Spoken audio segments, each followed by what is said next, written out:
خبر ایرو ایشیا افغانستان سره تعامل د نړۍ په ګټه دی. نور حال در سره په ویډیو کې وګورئ او ډیو کریک چینل در سره سبسکرایب کړئ. په سلامونو محرک علیکم. د افغانستان د ثبات د سیمې په ګډون د غرب په ګټه هم دی. د ایرو ایشیا ریو په یو تازه خبره کړې مقاله کې ویلي چې په افغانستان کې د اقتصادي او ټولنیز وضعیت له امله رامنځته شوی دی. بدلیدونکي حالات به د افغانستان په ګډه ټول نړۍ اغیزمنه کړي.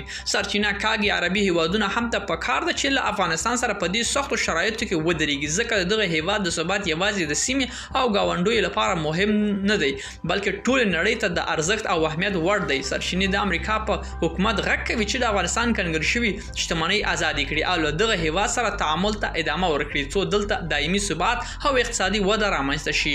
ملګرو دا و زموږ چمتو شوي ویډیو که ستاسو دې ویډیو په اړه کوم نظر پیشنهاد لرئ موږ سره په کومنټونو کې شریک کړئ او د لا ښکلو ویډیوګانو لپاره له موږ سره پاتې شئ. تر بیا ښې چارې.